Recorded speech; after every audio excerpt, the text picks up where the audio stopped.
In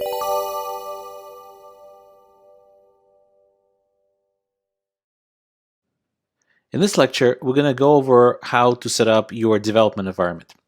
So what tools are you going to need for this course? So number one is you're going to need to sign up for an account on github.com.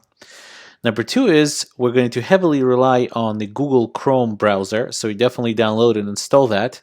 And the Google Chrome browser already comes with what's called CDT, or otherwise known as Chrome Developer Tools, and we're going to be using them pretty extensively as well. Okay, you need a code editor. So the recommended code editor that I'll be at least using will be Sublime Text 3. Now I'll show you in a minute how to download it and install it, but Sublime Text 3 technically is still in beta release, but it's been in beta release for years. And it's in fact the developer of Sublime says that that is the recommended one to download and use. So it's not a problem to use it even though it's beta.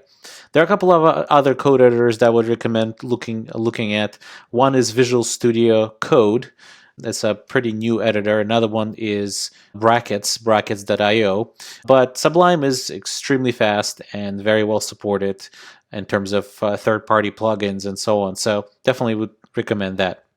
We're going to also need Git, and we'll talk about Git a little bit more.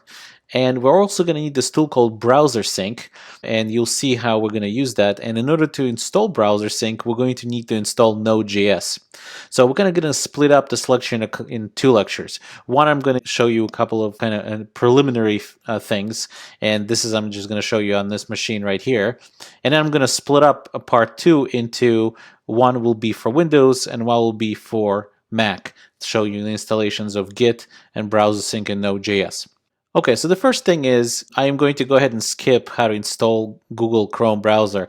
I'm really hoping you know how to install a browser by yourself. You'll just, either Google for it, or if maybe you're using it already. And there's nothing really to install in terms of Chrome developer tools. They already come together with every Chrome browser download, so there's really nothing to do there.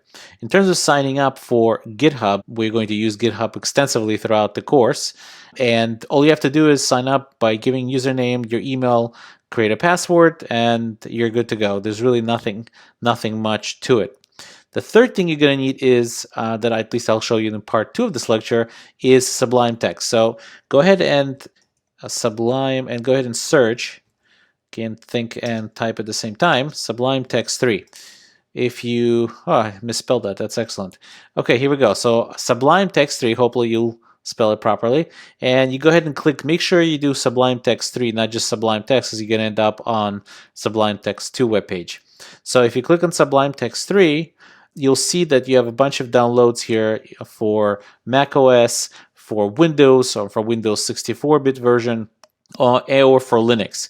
So you can basically pick whatever flavor you'd like. You download it, double click it, or drag and drop whatever, depending on which operating system you're on.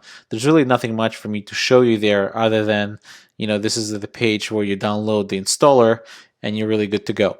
Okay, so I'm going to wrap up part one of this lecture, and part two of this lecture we're going to split again into one being Windows, another being Mac, and I'll show you how to install Git and Browser Sync together with Node.js.